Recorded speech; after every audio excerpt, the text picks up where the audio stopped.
नमस्कार, सत श्री अकाल, राम राम, सा खमाणी, वणक्कम, प्रणाम। आप सभी को ऑल्टरनेट मीडिया में फिर से स्वागत है। मैं आपकी होस्ट गायत्री देवी। हमारे साथ जुड़े हुए हैं आदित्य सत्संगी भाई फ्रॉम सतोलॉजी यूट्यूब चैनल। बहुत बड़ी डेवलपमेंट आई है। अचानक से इतने दिनों बाद कोई मसाला नहीं दिया था भारत के ऊपर, ट्रंप ने आकर बड़ी तारीफ कर दी है। किसकी? Chief election commissioner Gyanesh Kumar की। प्रॉब्लम क्या है ना, जब ये लोग गुस्सा करते हैं, लड़ाई करते हैं, देन आई एम ओके, हाँ ठीक है। पर जब ये तारीफ करते हैं, then I am more worried. What is Trump planning next? क्योंकि अभी जो भारत में आप जो सीजेपी देख रहे हैं, जो आप सेपरेटिस्ट मूवमेंट देख रहे हैं, एफसीआर पे ड्रामा देख रहे हैं, डीलिमिटेशन के ऊपर जो ऑपोजिशन देख रहे हैं, वो सारा का सारा मैन्युफैक्चर फ्रॉम यूएस है। Dinesh Thakur Foundation US based, Ford Foundation US based, George Soros US based, there is a long line. 5 बिंदु हैं जिसके ऊपर बहुत इंपॉर्टेंट है, जो आदि भाई अभी इलैबोरेट करने वाले हैं। Adi bhai, a very warm welcome on the show. Let's get started. जी। देखिए, सबसे पहला है कि अभी ट्रम्प ने तारीफ करी इलेक्शन कमीशन ज्ञानेश कुमार जी की, इलेक्शन कमिश्नर की। उन्होंने क्वेश्चन पूछा कि भाई तुम्हारे इधर विदाउट वोटर आईडी आप इलेक्शन करवा लेते हो, ऐसा कैसे है? तो उनका उनका कहने का पॉइंट ये था कि ये जो सॉरी अबाउट दैट, ये जो अमेरिका में जितने भी इलेक्शंस होते हैं इसमें वोटर आईडी नहीं पूछी जाती। तो उनका पर्पस कुछ और था, सेव अमेरिका एक्ट को पास करना। तो इसलिए वो अमेरिका में प्रेशर बना रहे हैं, साइटिंग इंडिया। ये कभी हुआ नहीं आज तक कि Indian politics affecting American politics, या जो थर्ड वर्ल्ड बोलते थे, थर्ड वर्ल्ड शिट होल, अब शिट होल की पॉलिसीज फॉलो कर रहे हो। मतलब जो भारत को उल्टा सीधा बोलते थे, अब पता लग रहा है कि सबसे बड़ा किसका शिट होल है। तो ये इसे शॉकिंग न्यूज, इसे इसके पहले किसी अमेरिकन राष्ट्रपति ने कोई भारत को कॉपी करने की कोशिश नहीं करी। तो शोज की credibility of the election commission of India, जिसको राहुल गांधी डेली गाली देते हैं, ये आज अमेरिकन प्रेसिडेंट फॉलो करने की बात कर रहा है। दूसरा है वॉरेन बुफे का अनाउंसमेंट। वॉरेन बुफे बोलते हैं कि डॉलर अब जाने वाला है।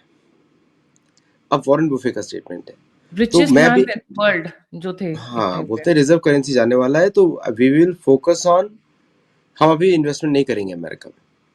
यहाँ तक कि बोलते हैं कि आजकल स्टॉक मार्केट कसिनो बन गए हैं अमेरिका के, मतलब जिसमें तुक्केबाजी चल रही है। मशीन होता है चिचिंग चिचिंग चिचिंग चिचिंग मशीन, वो बना दिया, स्लॉट मशीन बना दिया अमेरिका को। हम्म। और जबकि वही उसमें सबसे बड़े जिम्मेदार है, because he is the one who borrowed money from Japan to buy in US. और ये सब लोग यूज कर रहे थे जापान को। तो मतलब जापान ने एक तरीके का 1945 का बदला ले लिया है। अब पूरी अमेरिकन इकोनॉमी उनकी मुट्ठी में आ गई है, कैसे? पूरी अमेरिकन इकोनॉमी, कैसे? Because because they are the ones who are controlling the entire economy. अगर वहां पे छींक मारते हैं तो अमेरिका में बुखार पड़ रहा है लोगों को। तो दे when they say we want to sell the dollars, पूरा स्कॉट बेसेंट सब जापान में बैठे हुए हैं इस समय। तो टोटली पैनिक सिचुएशन हो गई इस समय। तो ये दूसरी सबसे बड़ी न्यूज़ है। तीसरी आपकी north Korea south Korea. South Korea में आपने देखा होगा किम उन जोंग की बड़ी तारीफ की जा रही है, क्योंकि साउथ कोरिया ने अमेरिका में इन्वेस्टमेंट करने से मना कर दिया, डॉलर बचाने से मना कर दिया। तो अब किम उन जोंग अच्छा लगने लगा है, मेरा पुराना मित्र। अभी थोड़े दिन पहले उनको गाली भी दे रहे थे। और किम उन जोंग ने बोला ही हुआ है कि अगर, क्योंकि अमेरिका का प्लान है न्यूक्लियर अटैक करने का पिकेक्स माउंटेन्स पे। तो अब ये अफवाह है, अभी इसमें कंफर्म न्यूज़ नहीं है कुछ भी, तो ये ग्रेप वाइन आप बोल सकते हैं। तो किम उंग जुन ने क्या बोला था, if you attack Iran we attack you. वो पागल आदमी है, वो कर देगा। उसको वो 50,000 ट्रूप्स भेज रहा है रशिया में, बोलता लड़ो जाके, रशिया के लिए लड़ो। तो बोल रहा है मैं भी ये कर दूंगा। तो नाउ तो Trump is saying he is a good man.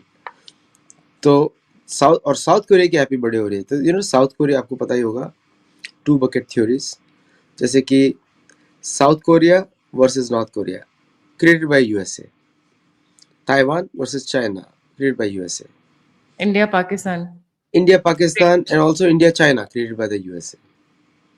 अगर भारतीय सरकार बोलती है कि हमें मैकमोहन हम रिकॉग्नाइज नहीं करते हैं, तो तिब्बत इशू सॉल्व हो गया ना आपका। क्यों हो गया सॉल्व? कि now the whole Tibet you can take over. वो तो भारत को डिसीजन लेना है, चाइना के ऊपर कुछ निर्भर नहीं है। भारत जिस दिन चाहेगा कर सकता है कि yes we'd recognise it officially, और now our armies can move in. ये करना है तो अक्साई चीन तो देना ही पड़ेगा ना, फिर उसको 4 ओर से गिर जाएगा। So and in any case they are weak in Tibet area. वहाँ पे कोई भी strong नहीं हो सकता because of the terrain. और फिर चौथा इशू आपका हो गया कि मैका पैक्ट, जो कि मैका कॉमेडियन पैक्ट बोलता हूँ मैं, क्योंकि सब तो एक दूसरे से लड़ रहे हैं. सऊदी अरेबिया इजराइल के बिना रह नहीं सकता. पाकिस्तान इजराइल के विरुद्ध दिखाना चाहता है लेकिन रह नहीं सकता, है ना. अभी आपको याद ही होगा, धुरंधर मूवी सबने देखी हुई है, वो सही इंसिडेंट है कि किस तरह रॉ के चीफ ने बताया था कि आपके चीफ किधर मिल रहे हो, किससे अगिया बगिया छेल रहे हो, सबको पता है. तो मैका पैक्ट तो शुरू से कॉमेडियन पैक्ट है, तो उसकी तारीफ करना किसके लिए मैसेज है? वो भारत के लिए नहीं है, ईरान के लिए मैसेज है. क्योंकि ईरान को दिखाना चाहते हैं ना कि टर्की और तीनों सुन्नी देश अगेंस्ट ईरान. और तो ईरान जो है, ये आपको मालूम है कि Iran is in a very खुशी के माहौल में है कि they want to destroy everybody. उनको लग रहा है कि हमने जीत हासिल कर लिया अमेरिका के विरुद्ध, तो अभी बाकी देश पे भी कर लेंगे. तो that is a pact against them. तो ट्रम्प उसकी भी तारीफ कर रहे हैं. I am fully behind it. वो इसलिए बिहाइंड है क्योंकि ये कोलिशन बन रहा है ईरान के विरुद्ध, और टर्की भी एक्ट करेगा वहाँ पे, और सऊदी अरेबिया तो कुछ भी नहीं कर सकता विदाउट इजराइल. मुझे इंडिया के अगेंस्ट भी लग रहा है, क्योंकि पाकिस्तान टर्की दोनों एंटी इंडिया, और Saudi is not even very friendly. हमारे मेजर टेररिस्ट ग्रुप्स तो सऊदी ने ही फंड किए हैं ना. वो सब ठीक है, लेकिन इंडियन आर्मी का पोजीशन बहुत स्ट्रांग है. They don't even. देखिए, एक बात होती है मीडिया में बात करने की, दूसरी होती है reality behind the lines. Indian army is so strong कि it can take care of all these 3 countries with few missiles. ये सब सरेंडर कर जाएंगे. क्या उसके बाद इजराइल चुप बैठेगा क्या? Just think about it. Israel चुप बैठेगा? अमेरिका चुप बैठेगा? अमेरिका का कितना इन्वेस्टमेंट है इंडिया में, वो चुप बैठेगा? नहीं. तो these countries are not. India के लिए इंपॉर्टेंट है नहीं मैका act. It is important only for Iran, not for India. तो इसे I don't think so India को उससे कोई इशू है. और पांचवा आपका मेन इशू है कि आपको एयरक्राफ्ट कैरियर्स बचे नहीं है. तो aircraft carriers, the last aircraft carrier from Pacific is coming to Middle East, और बाकी सारे रिपेयर्स में, और लॉन्ग टर्म डिप्लॉयमेंट हो नहीं सकता.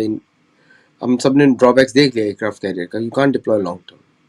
तो 250 डेज या 270 days, again it's again media creation. On the ground हम लोगों को कोई न्यूज़ पता नहीं है, because this all black box है.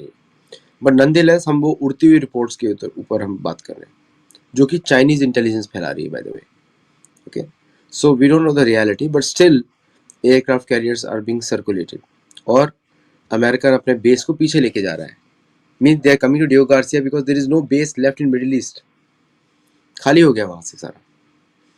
सो अब वो वैक्यूम कौन भरेगा, we don't know. I think the only country left is India उस वैक्यूम को भरने के लिए, because Indian navy is already in Oman. Oman में भारत का बेस है. तो Indian navy is the only navy which can fill, big enough navy which can fill that role.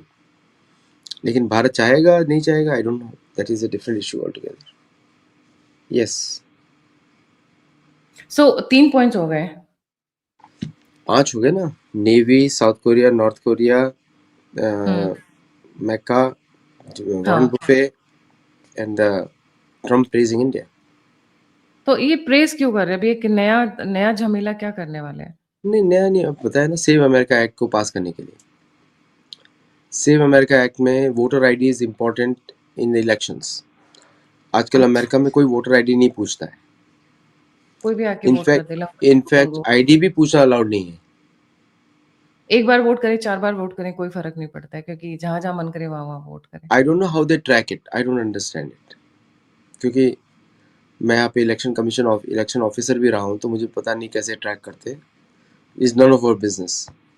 तो वो कैसे करते हैं, उसको वेरीफाई करते हैं. We don't know what happens behind the scene. तो लिखते हैं Trump, earlier this month India's chief election commissioner chief election commissioner Gyanesh Kumar asked our administration, how can you have elections in the US without a valid photo ID? India's last election had, now that's a good number, dash voters, less than 1% voted by mail, and every single voter had to have a valid photo identity document. We need to pass the Save America Act now. President Donald Trump whatever.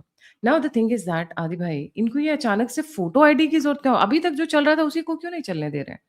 Now what is the problem? Are they expecting जो Spain में हुआ, जो हम सभी ने देखा, जहाँ पे 60,000 मोरक्कन्स घुस आए थे, क्या इनको लग रहा है कि there might come a stage कि इनके साथ भी वही हो?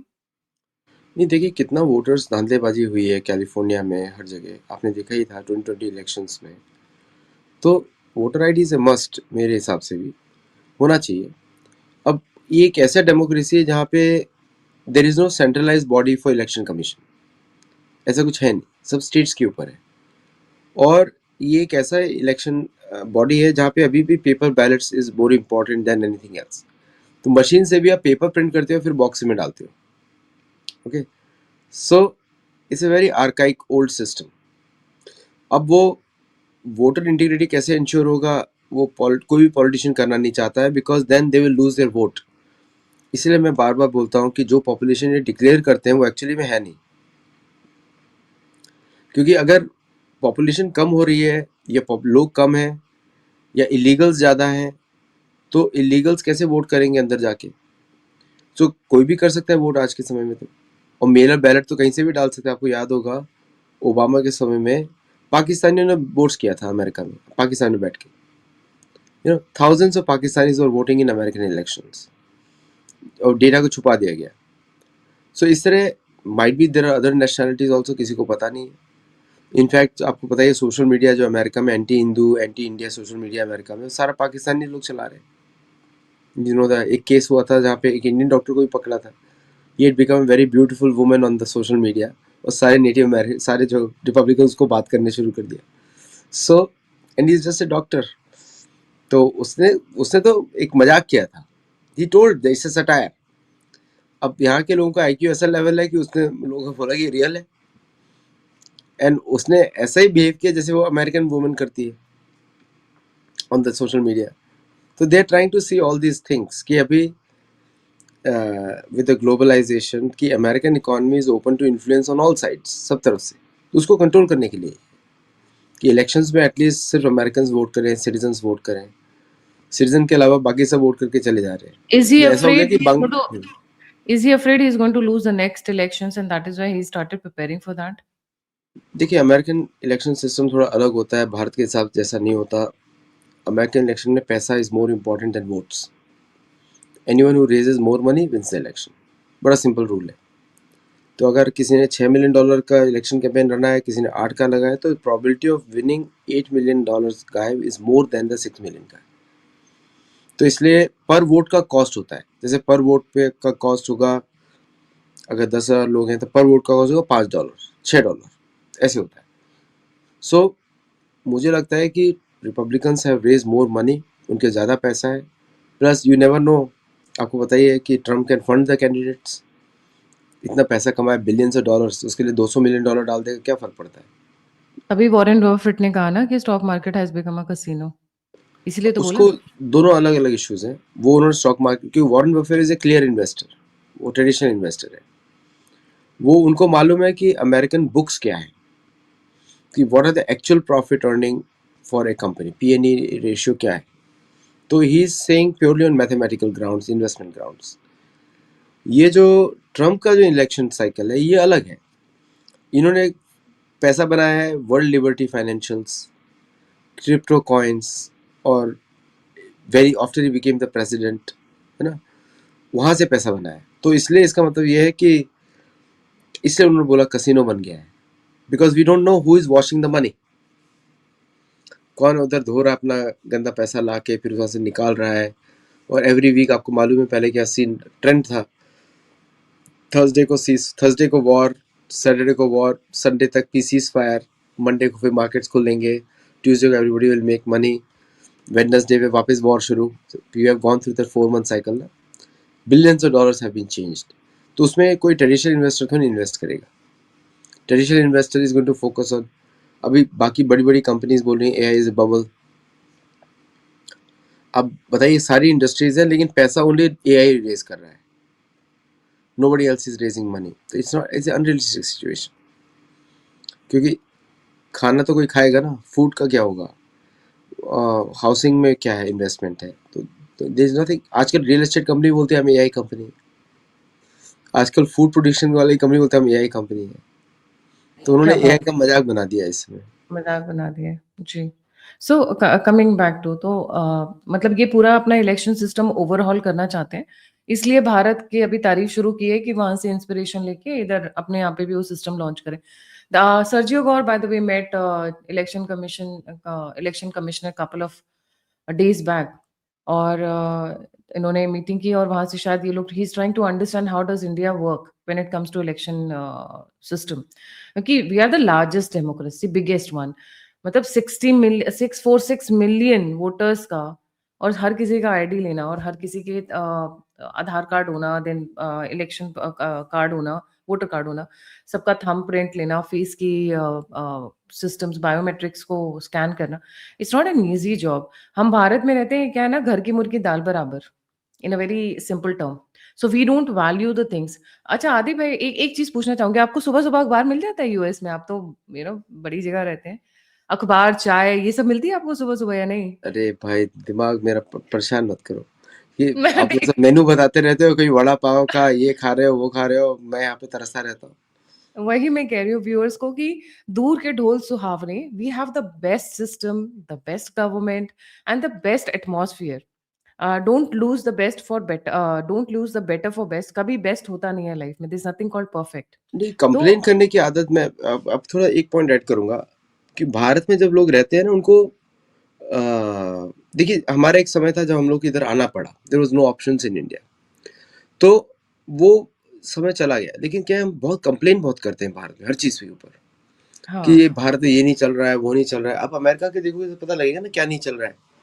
सो द एक सिस्टम, इलेक्शन सिस्टम नहीं है, पासपोर्ट सिस्टम आप देखिए कितना आर्काइक है। हुँ, तो जो पहले अमेरिका था आज भारत उससे आगे निकल चुका है in terms of basic things. हुँ, अब लोगों को बस ये लगता है सड़कें साफ नहीं है, ये साफ नहीं है, वो साफ नहीं है। ठीक है, हुँ, वो भी होगा। अब आपको प्रॉब्लम दिख रही है तो कर दो ना साफ, कंप्लेन करने की क्या जरूरत है, उठा लो झाड़ू कर दो साफ। हुँ। और तो वो सब चीजें नहीं, सड़कें साफ नहीं है तो वो सरकार ने तो नहीं किया है ना, या ब्यूरोक्रेट्स ने तो नहीं किया ना। आप ही लोग हैं कि गाड़ी का शीशा खोला, कुछ भी उठा के फेंक दिया। अगर ये यूएस में करें तो कितना फाइन लगेगा? मैं आपको इज़न्ट इट? बताता हूँ, मैं द्वारका के पास में था और मैं कभी भी कंप्लेन नहीं करता हूँ बिकॉज मेरा वो नहीं है। मुझे बड़ा दुख हुआ क्योंकि द्वारका एक धाम है, पवित्र है। हुँ। उसके थोड़ा सा बाहर जाएंगे, एक सड़क के किनारे इतना लोगों ने सब कुछ ही सड़क पे डाला हुआ था मैं और वहां वही पे तो कह दुकान। रही हूँ, हम ही लोग तो कर रहे हैं ना, गंदा तो हम लोग कर रहे हैं। मैं कह रही हूँ एक सड़क पे 10 म्युनिसिपैलिटी वर्कर्स भी काम नहीं कर पाएँगे क्योंकि आप सब फेंक रहे हो। मैं सबकी बात कर रही हूँ। पर हाँ, थैंकफुली स्कूल्स में आजकल बच्चों को कूड़ा कूड़ेदान में डालना, पर वो बच्चे वो 20 साल बाद एडल्ट्स बनेंगे या चलो 10 साल बाद एडल्ट्स बनेंगे। But we are the ones who are dirtying our places. मैं कितनी बार गाड़ी में बैठती हूँ, अपने को जो हमारे मेरे साथ हैं, फ्रेंड्स हैं, फैमिली रिलेटिव, मुझे टोकना पड़ता है यार कि आप फेंक रहे हो, वो बेचारा कितने बार साफ करेगा कूड़ा? How much? He is also human वहीं ना? पे कार रुकवा के उठाइए, मैं करता हूँ ऐसा। नहीं, नहीं मैं तो क्या बोलती हूँ, ₹5000 का फाइन लगाएँ, सीसीटीवीज़ लगाएँ, जो पैसा आ रहा है वो वर्कर्स को दें, सैनिटेशन वर्कर्स को, देखो पूरी सड़कें साफ मिलनी शुरू हो जाएँगी। ₹5000 का फाइन लगा दो कि सीसीटीवी बिल्कुल। You are caught. अपने आप एक बार लगेगा फाइन, दोबारा ज़िंदगी में नहीं होगा वो। आप उन सैनिटेशन वर्कर्स का देखो ना, वो कितनी मेहनत करेंगे। मैं थोड़ा डिविएट हो गई हूँ, वापस I will come back to the topic. तो by the way US Bharat के पीछे पड़ गया है। ये अचानक से जब तारीफ़ आई तो मुझे बड़ा दुःख हुआ क्योंकि इनकी तारीफ़ से मैं ज़्यादा डरती हूँ। वो एक डायलॉग था ना, थप्पड़ से डर नहीं लगता साँप प्यार से लगता है, राइट? अब मैं आती हूँ कि इस वक़्त यूएस भारत के पीछे हाथ धो के नहा धो के पड़ा हुआ है। जी। देखिए क्या है कि सीजेपी वन प्रोटेस्ट तो भारत ने फेल कर दिया, अब आ रहा है टू। वो तो वो भी अभी से ब्रिक्स के फेल, टाइम पे। ब्रिक्स वो के तो अभी टाइम से पे। फेल हो जाएगा, वो अभी से फेल हो जाएगा। हुँ। प्रॉब्लम, और देखिए बांग्लादेश का थ्रेट भारत ने न्यूट्रलाइज कर दिया है ना। अभी तारिक रहमान बोलेगा कि नहीं आता हूँ भारत, बोले अच्छी बात है मत आओ, नो डोंट केयर, है ना। मत आओ, कोई कोई शादी उन्होंने बारात कहा थोड़ी ना ना हर शेख कोई हसीना जाता है। को पहले वापस शेख हसीना को भेजो तभी हम आएँगे ब्रिक्स के समिट में, मत आओ। हाँ, मत आओ, बिकॉज शेख हसीना तो हमारा एसेट है, वो हुँ। लाइबिलिटी तो नहीं है। She is still the official prime minister of Bangladesh देखा जाए तो ऑफिशियल पोजीशन तो हमारे इधर बैठा हुआ है। तो भारत ने बहुत सारे अच्छे अच्छे किए, और आपको याद होगा कैसे अमित शाह जी ने बहुत बड़े टेरर नेटवर्क को तोड़ा है जस्ट बिफोर द, अभी रिसेंटली जिस बिफोर द इंडिपेंडेंस डे। तो ये सब प्लान अमेरिका करता रहेगा, क्योंकि अमेरिका के ही कंट्रोल में नहीं है उसकी एजेंसीज इस समय। तो अमेरिका आपको अब दिखेगा, जैसे हम लोग बात करते हैं चर्च ऑफ इंग्लैंड, वही डीप स्टेट होता है ओरिजिनल, जो जिससे अमेरिका का भारत का पारा। दूसरा होता है आपका वेटिकन, ये दोनों ही डीप स्टेट है, क्योंकि इनकी एजेंसीज हैं सारी। इनकी नॉर्वे है, नॉर्वे एजेंसी है इन लोगों की, नॉर्वे, जर्मनी, फ्रांस, ये सब इनकी एजेंसीज है। फ्रांस का केस थोड़ा अलग है, फ्रांस ने रिलीजन को ही छोड़ दिया है, तो they don't consider themselves Catholic और एनीथिंग, तो वो अलग ही इस दिशा में, तो इसलिए फ्रांस बिकम सेफर बेट। लेकिन बाकी सब तो एजेंसीज है। तो मुझे लगता है कि ये लोग बड़े स्केल पे कहीं ना कहीं भारत के इंटरनल प्रॉब्लम्स को बढ़ाने की कोशिश करेंगे थ्रू अमेरिकन सोशल मीडिया। और ये अच्छा, मैं तो बोल रहा था भारत ने लॉस्ट अपॉर्चुनिटी था, मेटा पे फाइन करना चाहिए था $250 बिलियन, क्योंकि ये वैसे ही सुधरते हैं सब।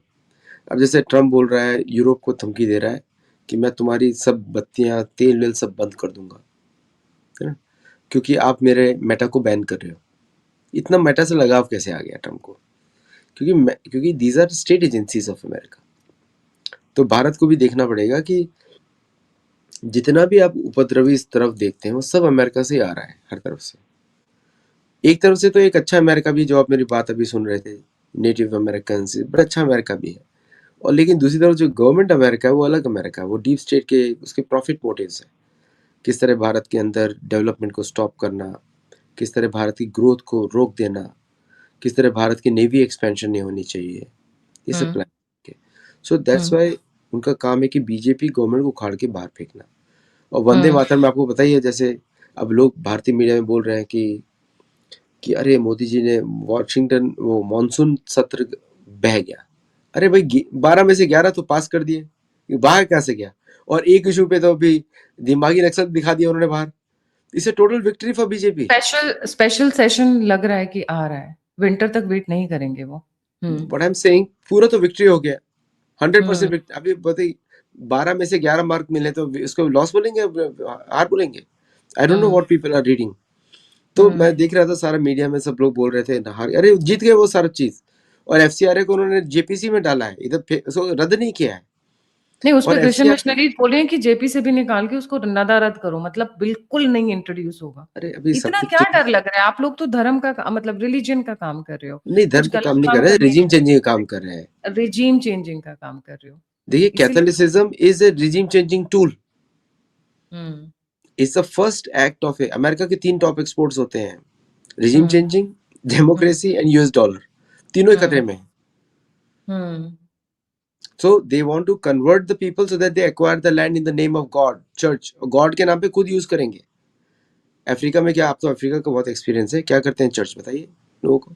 कुछ नहीं, जमीन एक्वायर करते जाते हैं, उनको खरीदते रहते हैं खाने अपने। खोदते हैं, सोना चुराते हैं, सोना यूरेनियम चुराते चुराते हैं। हैं, ये करते हैं ना, नहीं यही पता, काम हाँ, है। चर्च के नाम पे सब कुछ होता है वहां पे। चर्च के नाम पे होता है। पपुआ न्यू में क्या हो रहा है, ऑस्ट्रेलिया में क्या हो रहा है? अभी ऑस्ट्रेलिया एक्सपोर्ट कैसे कर रहा है यूरेनियम? किसका यूरेनियम है? अबॉरिजिन्स का यूरेनियम है ना, वो कैसे एक्सपोर्ट कर सकता है? Is that money going to aborigines? No. तो ये सब जमीन नोचने के उपद्रव है। बोलते हैं ना सेंट्स एंड स्विंडलर्स मूवी बनी थी चर्च के ऊपर, कैथोलिसिज्म के ऊपर। तो सेंट्स है या स्विंडलर्स है किसी को पता नहीं है, लोग देखें मूवी जाके तो पता लगेगा कि क्या ये करते हैं एक्चुअली। और इनके विरुद्ध तो अमेरिकन ही है ना, अमेरिकन तो एक्सपोज कर रहे हैं इन लोगों को। Saint and swindlers. Swindlers, okay. तो ये सेंट सेंट के जैसे कपड़े पहनते हैं, स्विंडलर जैसे काम करते हैं। सेंट भी कैसा लगता है, सफेद फ्रॉक पहन लिया, क्या सेंट लगता है उसमें? रावण मान लीजिए, रावण तो फिर भी चलो ज्ञानी नहीं, था, रावण। रावण तो धार्मिक हुआ, इनके सामने रावण भी धार्मिक होगा। हम्म, जी। हमारे तो तो आप ऑफ द रिकॉर्ड, जब आपकी और मेरी बात हो रही थी, आप कह रहे थे कि America is about to give final push to India, मतलब लास्ट ट्राई जिसको बोलते हैं। बाय द वे, जो सीआईए एजेंट जिसने वो भारत का टूटा वाला मैप पोस्ट किया था विद 28 कंट्रीज, मतलब भारत को तोड़ के 28 कंट्रीज बनाने का, उनको इंडिया में बैन किया हुआ है आने से। ऐसा लगता है कि इस वक्त, जैसे कल परसों मैंने राजा गोपालन सर के साथ बात, जब हमने शो किया था, they are planning some countries in the south, some in the north, some in the east and center obviously. UP और एक आध स्टेट्स को छोड़ के बाकी उनकी प्लानिंग है कि किसी तरीके से पंजाब टूट जाए, पंजाब के साथ राजस्थान, गुजरात और इन सब एरियाज़ में अगर आप देखोगे तो सीजेपी इस वक़्त एक पर्टिकुलर स्टाइल में काम कर रही है। उसपे एक सेपरेट शो करूँगी बट अ, भैया भाई ये what do you think is their last push coming और they will keep trying till the time they succeed in breaking India? जी। देखिए क्या है कि ब्रेकिंग इंडिया इज़ इम्पॉसिबल, ये तो भगवान भी नहीं करेंगे, समझे आप? तो ये पॉसिबिलिटी नहीं है इनके लिए ब्रेकिंग इंडिया, इम्पॉसिबल, क्योंकि अभी भी भारत का जो कनेक्टिंग जो सूत्र है वो है संस्कृत। इसीलिए उन्होंने तमिल का जो स्पेशल तमिल का जो प्रोजेक्ट चलाया कि तमिल इज सेपरेट। बट भाई महर्षि अगस्त ने बनाई थी तमिल, महर्षि हुँ, अगस्त संस्कृत के ही स्कॉलर हैं, आगे आदित्य सूत्र उन्होंने ही बोला है संस्कृत में, हुँ, ठीक है? तो Maharshi Agastya breaks that Tamil language thing. तो बाहर हमको अपनी संस्कृति पर ही फोकस करना पड़ेगा एंड नथिंग इज, और इन लोगों को बैन करना पड़ेगा। These are not religious organization. Religion का अर्थ होता है युद्ध, रिलीजन का अर्थ होता है सेना, सेना अलग होती है, धर्म अलग होता है। तो भारत को वॉर मोड पे आना पड़ेगा। मुझे ऐसा दिख रहा है कि मोदी जी वॉर मोड पे आएंगे और इन सबको हटाना ही पड़ेगा। मम्मा मियाँ सोनिया गांधी को भेजना ही पड़ेगा भाई कहीं पे। देर बोलते हैं ना, गाना था देर को होता है कि चक्की पीसनी पड़ेगी, हम लोग गाते थे ना पोएम छोटा सा, क्या था वो? अब तो जेल में जाना पड़ेगा, जेल का पानी पीना पड़ेगा, अब तो चक्की पीसनी पड़ेगी, कुछ ऐसे ही था। हाँ हाँ जी। हाँ, बस वही वाला पोएम लगा दोहराना पड़ेगा। नहीं स्मृति पर ईरानी को। उनको हाथ नहीं लगाती है मोदी गवर्नमेंट, क्योंकि अभी भी रिसेंटली भी जो हुआ है राहुल गांधी को उनको देखो मिल गई ना इलाहाबाद हाई कोर्ट के उसको वो कर दिया, रोक दिया सुप्रीम कोर्ट ने। सुप्रीम कोर्ट क्यों हमेशा ऐसा लगता है कि भारत के अगेंस्ट ही जजमेंट्स देता रहता है। मैंने इतने सारे जजमेंट्स एनालाइज किए हैं, चाहे वो वुमेन के कॉन्टेक्स्ट में हो या फिर बाकी कॉन्टेक्स्ट में हो। जी। देखिए कहीं ना सुप्रीम कोर्ट, अब मुझे तो मैं कुछ कमेंट नहीं कर सकता हूँ, because these are all the courts set up to defend the monarch. अब यहाँ पे मोनार्क कौन है ये पता लगाना है। तो एक तरह से लगता है कि मोनार्क सोनिया गांधी है, हम्म बाकी सब पेजेंट्स हैं, गरीब लोग हैं। ये तो हम्म कास्ट सिस्टम हो गया। So hmm what I am saying is कि कहीं ना कहीं सुप्रीम कोर्ट जो है, जो भारतीय न्याय संहिता है, वो वेद और पुराणों पे बैठ बैठ के करे। अब कोई व्यक्ति देशद्रोह कर रहा है, देवी देवताओं को गाली दे रहा है, दुर्गा माता के विरुद्ध बात कर रहा है, आप उसको कैसे प्रोटेक्ट कर सकते हैं? तो यहाँ पे क्या होता है, देखिए क्या है कि अब पॉलिटिकल गेम्स में मुझे कुछ जो बोलना नहीं चाहता हूँ बियॉन्ड ए पर्टिकुलर। सी क्या होता है कि जैसे इनको मालूम है कि ये व्यक्ति क्या कर सकता है या फिर क्या करना चाहता है, या शायद ये व्यक्ति इंपॉर्टेंट है इलेक्शन जीतने के लिए। Rahul Gandhi is the main cause of victory. कहीं ना कहीं बोलते हैं इसको स्पीच देने भेज दो तो वहां वोट्स कम हो जाते हैं कांग्रेस के। बट कहीं ना कहीं देश का interest should come before all these people. How much time will be waste on these people? इनका अपोजिशन सुनते सिरदर्द होता है। अब सोनिया गांधी की इमेज देख रही है, stop stop no no no. जैसे ही दुर्गा स्तुति शुरू हुई, वंदे मातरम तो दुर्गा स्तुति है, जैसे ही बोलती है नो नो नो, क्योंकि कैथोलिक हेट्रेड है अगेंस्ट हिंदूज। जो जेवियर ने किया, जो टीपू सुल्तान ने किया, ये उसी तरह के आतंकवादी हैं। ये दिमागी नक्सल्स हैं, एक्चुअली दिमागी नक्सल्स हैं। और उसका स्रोत भी, तो कहीं ना कहीं भारतीय सरकार को, ये भारतीय लोगों को ऐसे स्ट्रॉन्ग एक्शन की जरूरत है जो सरकार से देखना चाहती है। करो strong action, don't leave them. कानून सबके लिए बराबर होना चाहिए। तो आई थिंक वो पार्ट भारत को फोकस करना पड़ेगा। और ये जो सफ़ेद विग पहन के जो मी लॉर्ड्स होते हैं, कहीं ना कहीं इनको अपना पगड़ी पहननी पड़ेगी सफ़ेद विग की जगह। हमारी पगड़ी, हमारे भारतीय समाज के प्रति तिलक लगाना पड़ेगा, so that they can do the justice properly. न्याय है ना, जस्टिस इज डिफरेंट, न्याय इज डिफरेंट। जस्टिस में दोनों में बिल्ली बिल्ली दोनों को बराबर डिवाइड कर देगी बंदरों के बीच में। न्याय का मतलब कोई एक व्यक्ति सही है, कोई एक व्यक्ति गलत है। तो न्याय तो हो ही नहीं रहा है ना किसी के साथ। न्याय तो सिर्फ वेद पुराणों में है और कहीं न्याय नहीं है। तो जब आप न्याय को छोड़ के जस्टिस पे आ जाते हो तो प्रॉब्लम यही हो जाती है कि माइनो जैसे लोग छूट जाते हैं, है ना?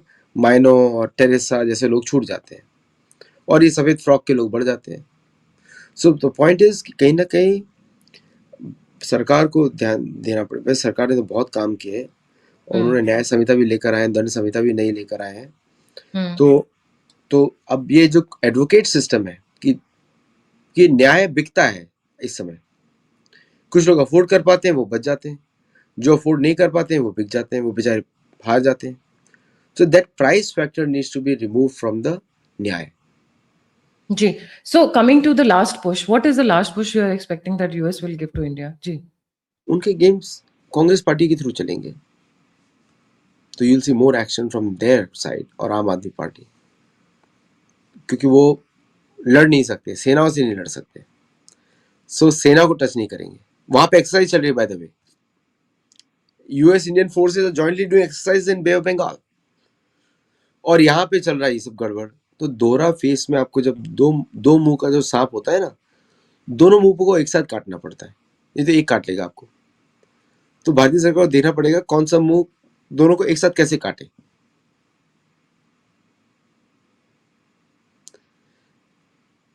क्योंकि एक साइड में वो लोग आपसे दोस्त बन रहे हैं, एक साइड में आपके एनिमी है, बिल्कुल सही. जी. और एक साइड Thank you. कोई भी एक काट सकता है आपको. Right. Looks like US is preparing for a lot of changes. एक तो भारत के अगेंस्ट में जो लगे हुए हैं वो लगे हुए हैं, इसमें कोई डाउट नहीं है. दूसरा, जिस तरीके से ये अपना इलेक्शन सिस्टम चेंज करने की कोशिश करें, probably Trump is planning to थोड़ा बेटर करने की कोशिश में वो भारत से कॉपी तो करेंगे, वो तो अलग बात है, पर अपने इलेक्शन को भी लेके बहुत परेशान है. बेचारे हारते हुए नजर आ रहे हैं. Is ranked as one of the lowest in the popularity across the entire American state. देखते हैं क्या करेंगे. थैंक यू सो मच आदि भाई फॉर ज्वाइनिंग. जाने से पहले सभी व्यूअर्स से रिक्वेस्ट है, please don't forget to like, subscribe and share the alternate media. आप मुझसे जुड़ना चाहते हैं तो मेरा ईमेल डिस्क्रिप्शन बॉक्स में है. आप मुझे सहायता करना चाहते हैं, मदद करना चाहते हैं तो दिए हुए नंबर और यूपीआई पे आप मुझे मदद कर सकते हैं. इसी के साथ जय हिंद, जय श्री राम, हर हर महादेव. हर महादेव. Thank you.